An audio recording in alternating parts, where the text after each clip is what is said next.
acting up and I can't get the live to go from my computer. So I wanted to jump on here real quick. Hopefully I can make this video anywhere between 10 and 15 minutes. I want to come on here and jump in and talk a little bit about Terence Bud Crawford and Mauricio Sulaiman. There's been a lot of talk about the WBC and Mauricio Sulaiman dropping, however you want to call it, stripping Terence Bud Crawford of his belt. Mauricio Sulaiman and the WBC wanted to collect $300,000, 0.006 of a $50 million purse for Terence Bud Crawford for the WBC being involved in the fight versus Canelo Alvarez. Now, the title of this video is going to be Mauricio Sulaiman and the WBC rolled the dice. What's up, Remy? What's up, JC? I've been thinking about this, it came to me a couple days ago, and I just want to come on here and share about it. Terence Bud Crawford had already not paid a sanctioning fee for the fight versus Madrimov. So if you use logic, there is a chance that there is going to be a problem with collecting money from Terence Bud Crawford in a future fight. But this fight was so big, and I'm going to use Mauricio Sulaiman's words, this was a mega fight. So I think the WBC and their ego was a little too big, and they rolled the dice. They thought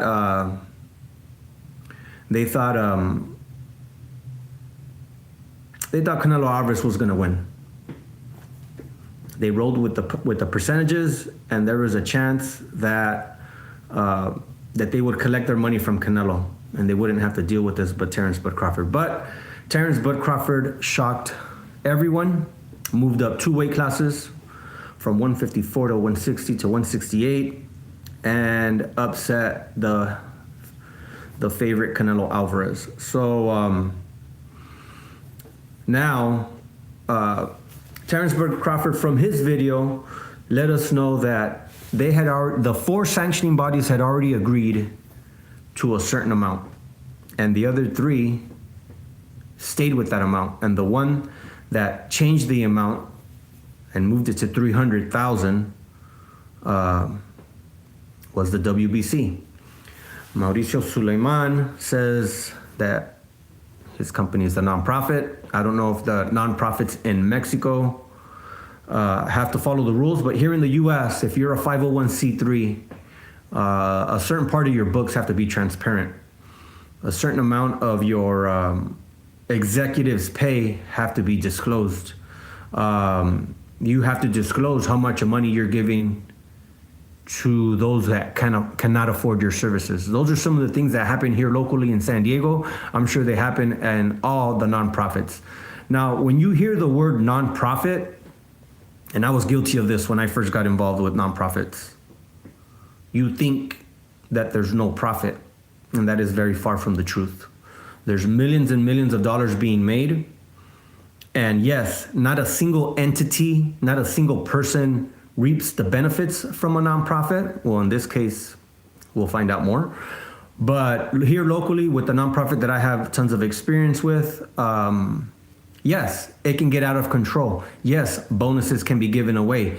Yes, you can expand further than you're able to, that can be healthy, right? So here locally, a certain part of your books have to be open, not your entire books. You don't have to open up your entire accounting portfolio to the government, but the government does expect certain things.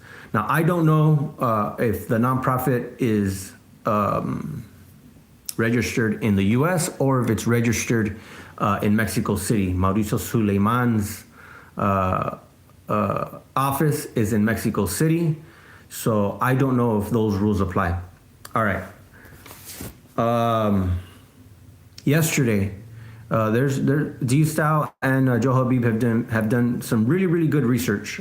D-Style has put out a tweet from Claire Burke, and I tried looking her up. I couldn't find her, so I sent him a message to see if he could forward me the link so that I could follow her on X, aka Twitter. So I will be following up with that. But her tweet disclosed that the Jose Sulaiman retirement fund has only had $2.4 million in it.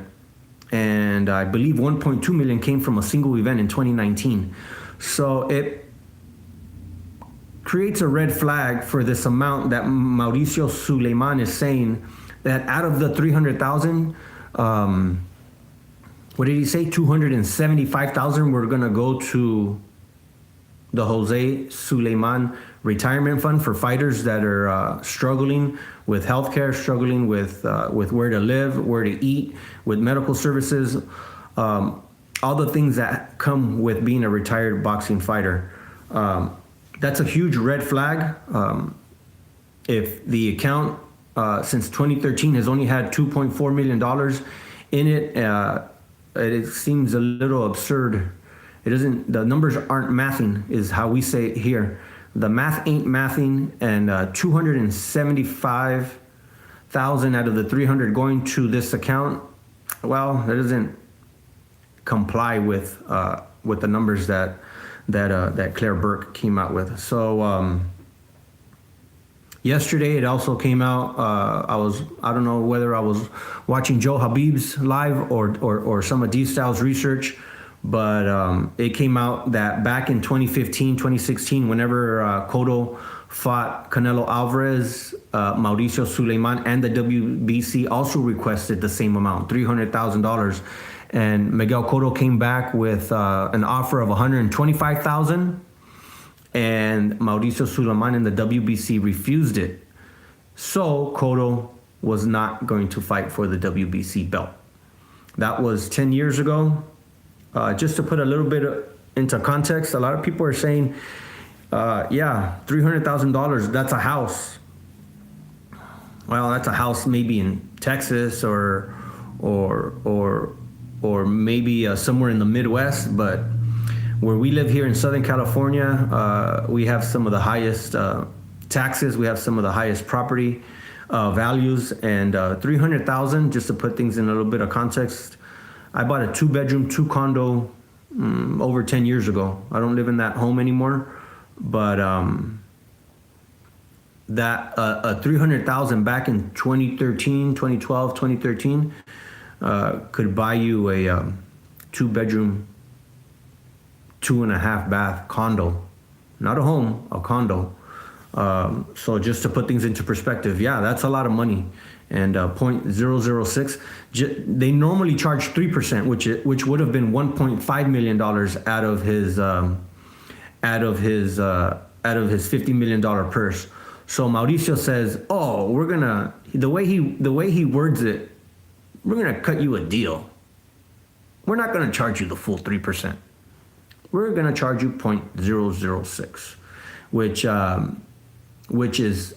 Like, let's say we use 0.005. That's 0.5%, half of 1%, right? Half of 1% would have been $500,000 of the 50 million, right? So half of 500,000, half of 1% would have been 250.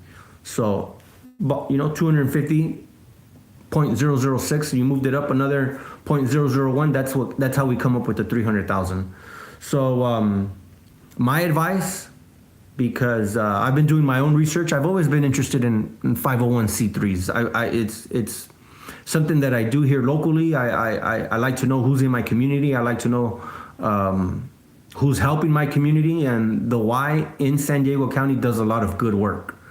And their revenue is probably over $300 million a year. Revenue. That's money they take in. I would say 75%. Maybe, I don't know the exact number. 60-70% would probably come from government contracts. The rest they raise here locally. They do a fundraiser annually, and they raise between $6 and $7 million. And that $6 to $7 million comes from donations from the local community, and that goes to help subsidize programs, swim lessons, day camp, memberships to the gym. That subsidizes that for people that can't afford those services.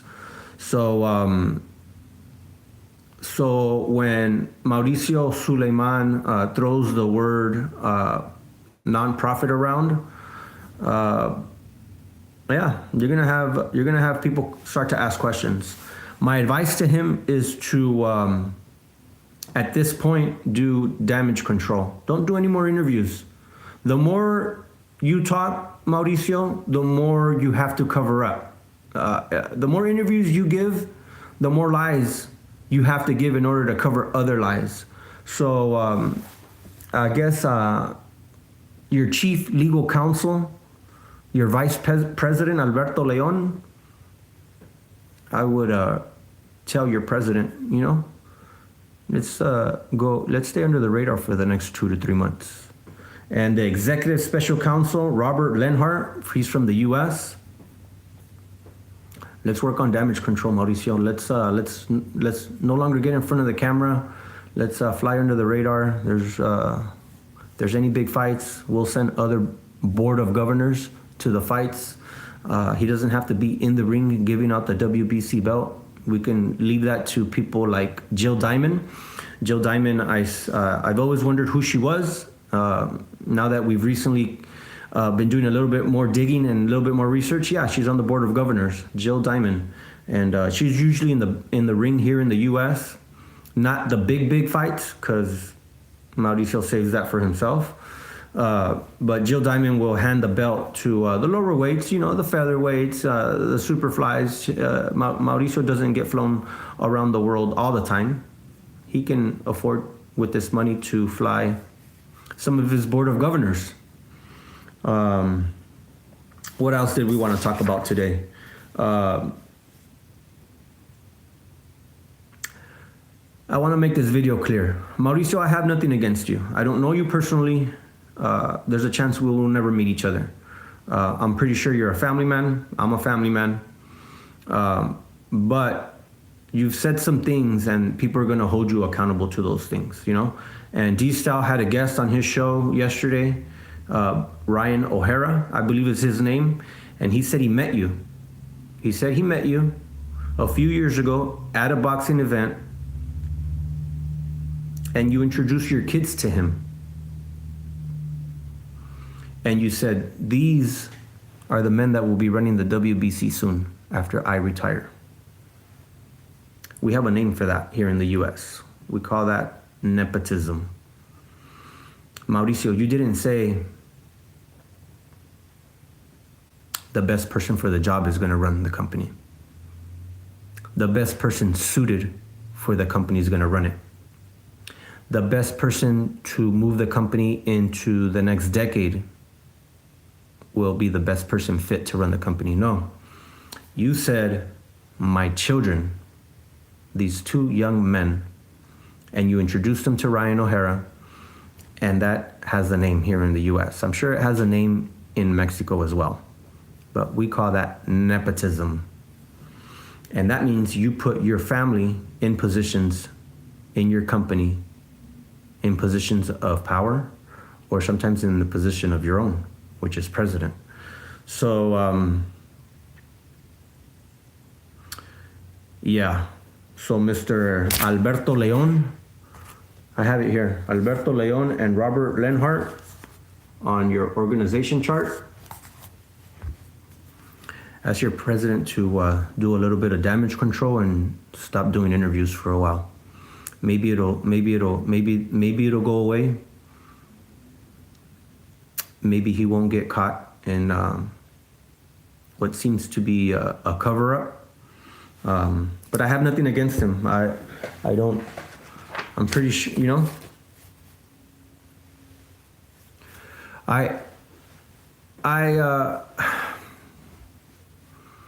There's people that do what you do here locally. I don't have to make it my issue to go after the WBC. That's a national level, that's a world level thing. I don't pretend to have that much control.